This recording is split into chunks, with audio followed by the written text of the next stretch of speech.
Welcome everyone to Unit 5. So this is our first lesson, what is scale factor and its impact on measurements.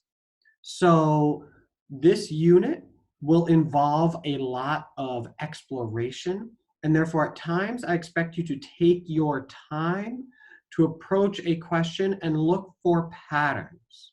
So that's my expectations for this unit. Without further ado, let's go on. So in Unit 3, we learned about proportionality. Proportionality when all ratios are equivalent. So I'm going to give you guys a moment, and we can take a look at drawings as scaled copies. Scaled copies are proportional drawings. So identify all the drawings that you think are scaled copies of the original letter F. In your notebook, explain how you think you know. Take about 3 or so minutes for this question. Go ahead. So for it to be a scaled copy, everything must follow the same pattern. So notice I highlighted the sides in colors. I also looked at the distance between sides. So I'm comparing each component. So when I take a look at drawing 1, I see that the side that corresponds to the 4 is now 6. So that's 1.5 larger. Okay, let's see if everything else is 1.5 larger. The 2 is now 3, so that's good. The blue is now 1.5, so that's good. And the distance between the top and bottom and that middle is also 3. So drawing 1, yes, is a scaled copy. Some are pretty obvious right away, like drawing 4 is a no. Drawing 6 is a no, because even though the middle line is directly in the middle, it's the same length as the upper part of the F. This is no. So now we got to look at these last 3 and be a little more specific. So let's take a look and let's see. So this is for 8.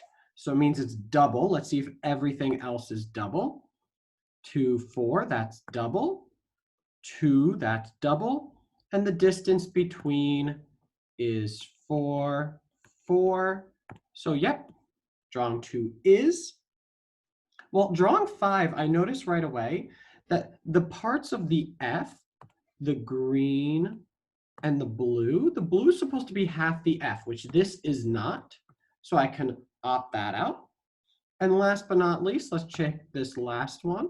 So I have my orange side is 2, 3, 4, 5, 6, 7, 8, 9, 10, 11, 12. So it's times by 3. Let's see if everything else is times by 3. We get 2, 4, 6. So far, so good. 3, so far, so good. Let's see if this distance is 6.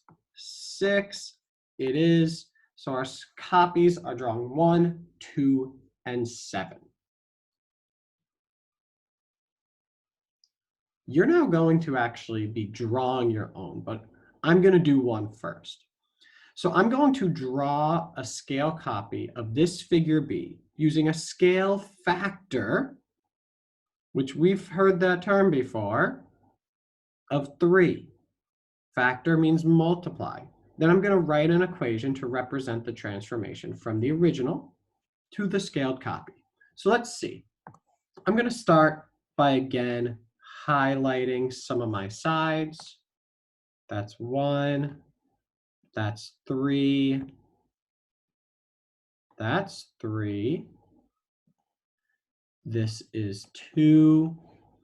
And I'm also going to, again, start to take a look at some of the comparisons. Well, let's start with the blue side. Scale factor of 3. I now have a length of 3.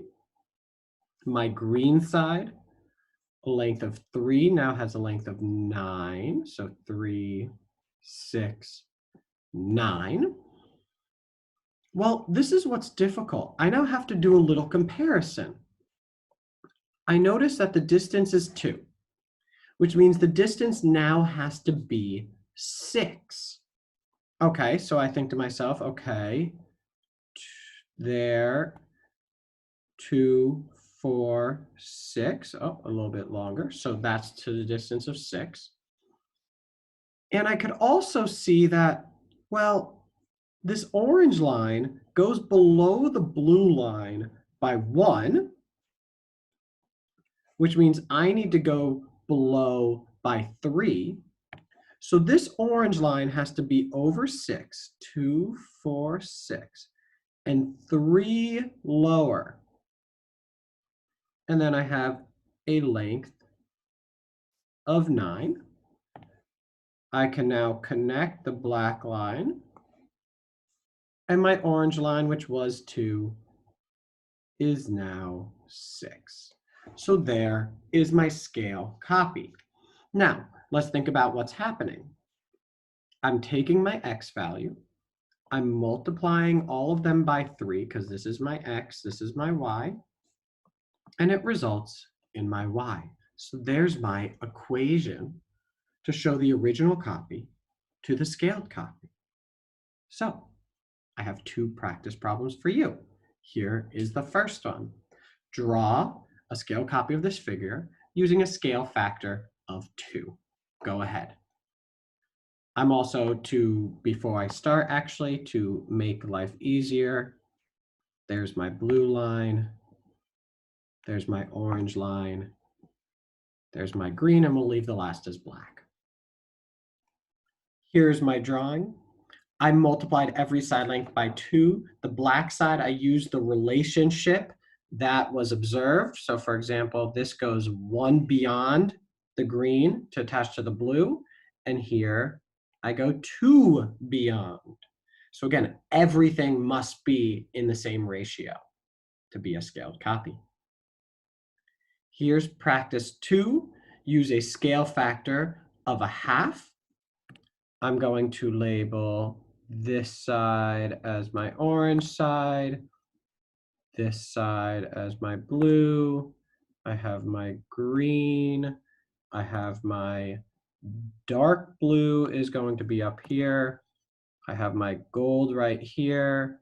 We'll do this is a yellow highlight, and this is a green highlight, and then we'll do black. Go ahead. So here's practice 2. I ended up having to divide each side by 2. Now, again, remember, whenever we say scale factor, we refer to it as what you multiply by. So I'm multiplying by 1/2, even though you might in your head do divide by 2. So I have 2 equations where you could say multiply by 1/2 or divide by 2. We would still say the scale factor is 1/2. Here's practice problem 3. I want you to read it. I look forward to seeing your work in your notes when you upload it. So the highlighted side, our goal is to transform that into being 5 units. Well, what we realize is we're dividing by 3. Now, if we said what's the scale factor, we would say that the scale factor is 1/3, which is the same thing as dividing by 3. So my 18 side becomes 6, my 36 side becomes 12, my 30 side becomes 10, my 21 becomes 7, and my 12 becomes 4 units. So my equation from the original to the scale copy is 1/3 x equals y, or x divided by 3 equals y. Either are acceptable, but again, scale factor is 1/3. So let's take a look at this. So the scale factor from the original to the copy, that's what we're doing right now. And we're going to write the equation. I have 2 practice problems for you. Here's the first one. Your task is to determine the scale factor, write the equation, and then use the equation to find the missing side. So start with this one. Here's the answer to this question, because again, our goal is to go from original to scaled copy. And what's happening is we multiply by 7. So our scale factor is 7. It's what we're multiplying by. Here is practice 5. Same steps, go ahead. Here is practice number 5. Even though we noticed that it was dividing by 4, we say scale factor is 1/4. So on individual measurements, we just multiply the original dimension by the scale factor to come up with the length of the scale copy. But we're going to now take that a step further, and we're going to do some exploration. That's how it affects an individual measurement. What about something like area? So we're going to be reviewing area of 2D shapes because area infers two-dimensional. And we're going to explore the impact that this has on the area of the original copy compared to the scale copy.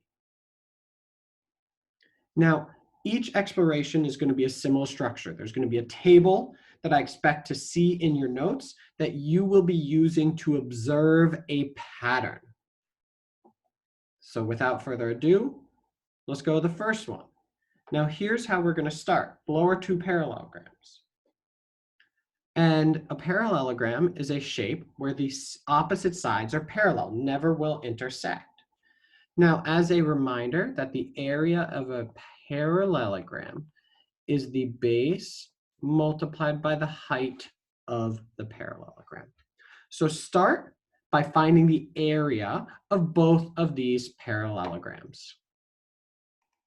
2 reminders, area is units squared. And to find the height, we look for something that creates a right angle. You know, we measure straight down. We don't go diagonally to measure. So our height is 7.8. Here in a rectangle, it's already assumed to have that 90-degree angle. That's why we can use the measurement that's labeled on the side. Now, here's the table we're going to be filling out. Now, we're going to be using the first rectangle. So my base is 8, my height is 6, my area was 48 units squared. Now you are going to fill out the rest. I'm going to do the first one. So for example, scale copy with a scale factor of 2, that means my base is 16.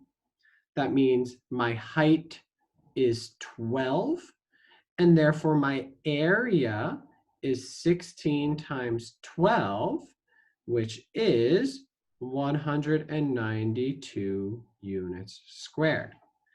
Make this table and fill out the last 2 rows. Now, again, our goal is to start to notice a pattern. How did the scale factor impact the 48 units squared becoming 192 when it was a scale factor of 2? How did the scale factor of 3 impact the original to get 432? And how did the scale factor of 1/2 impact there? Now, I'm not going to say anything yet. You might have an idea. But for the moment, let's go on to the next shape and the next exploration. Our next shape is a triangle. Well, 2 triangles, the same triangle put together. So example, if I use this one right here, if I just created and sort of flipped it, they create a parallelogram. That's why the area is base times height divided by 2, because a triangle is just half a parallelogram. So find the area of both of these triangles. So in the first triangle, I had to find my height by going to the top point and going straight down, seeing that I was 3. I found the area of both of my triangles. Now let's go on to the exploration. Now you are going to be using the second triangle.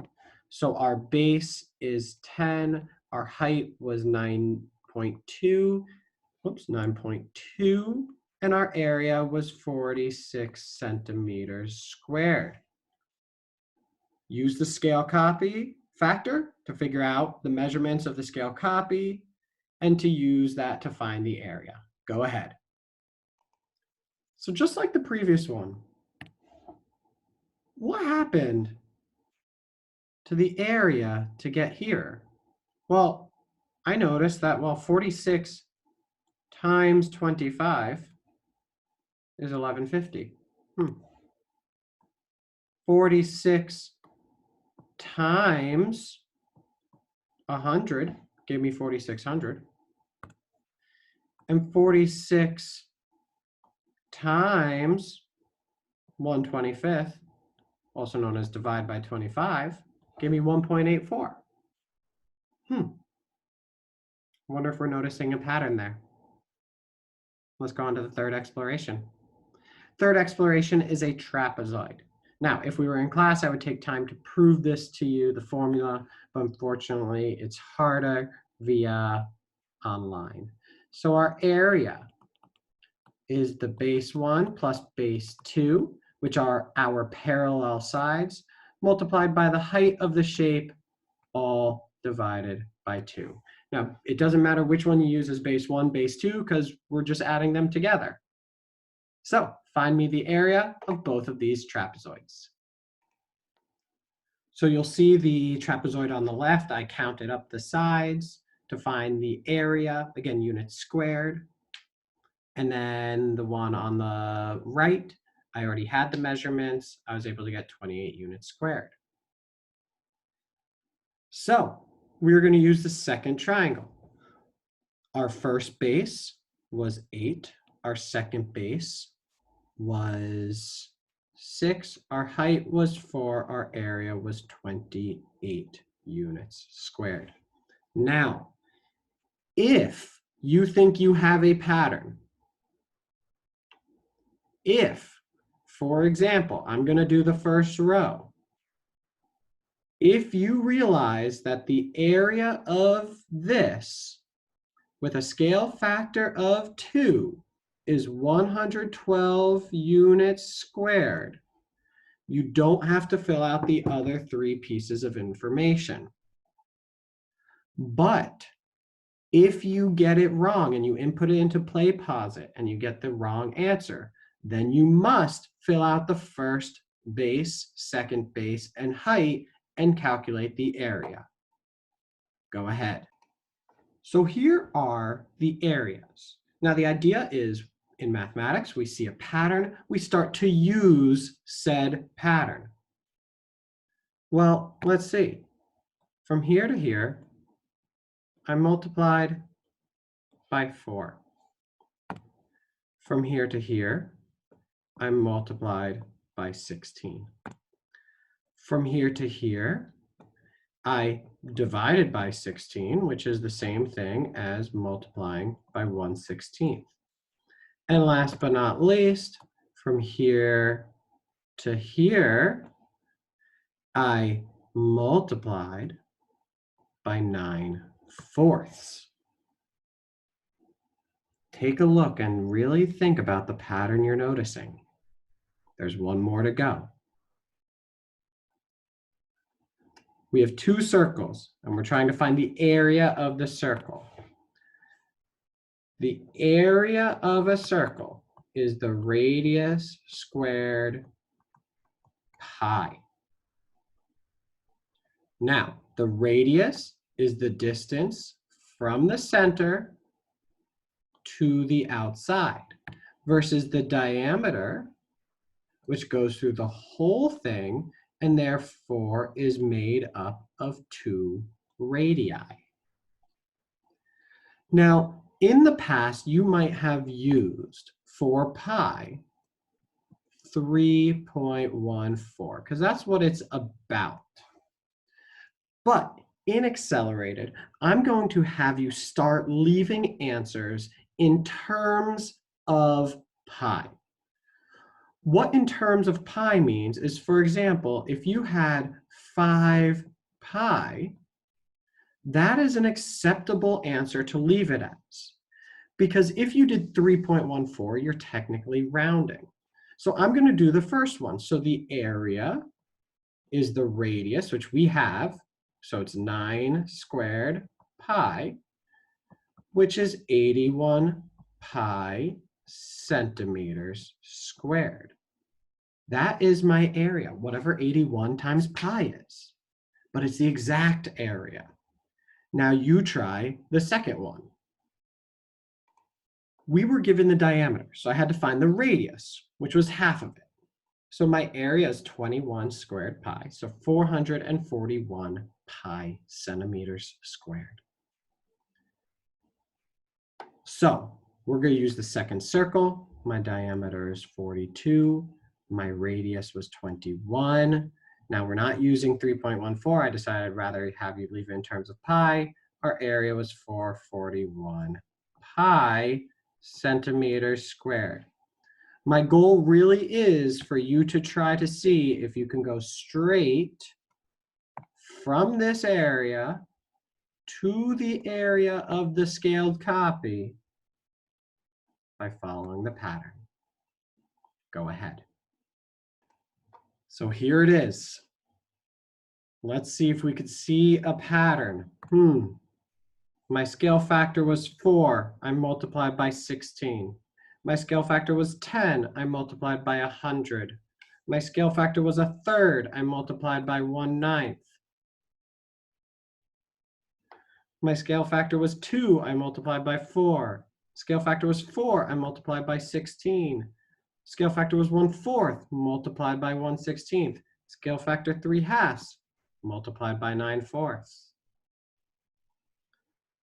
Well, what we end up doing is we keep multiplying by the scale factor squared. We're dealing with area, which is units squared.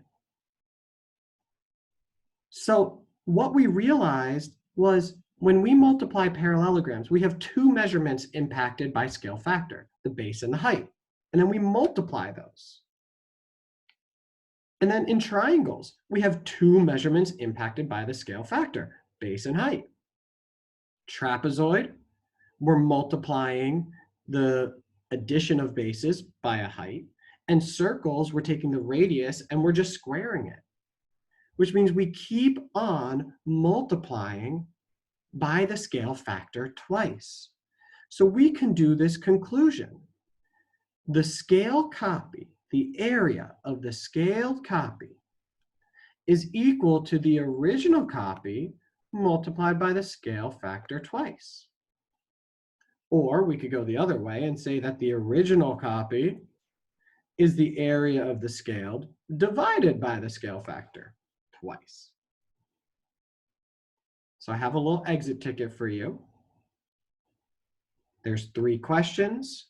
Complete these 3 questions, read the feedback, and then upload your notes. Bye, everyone.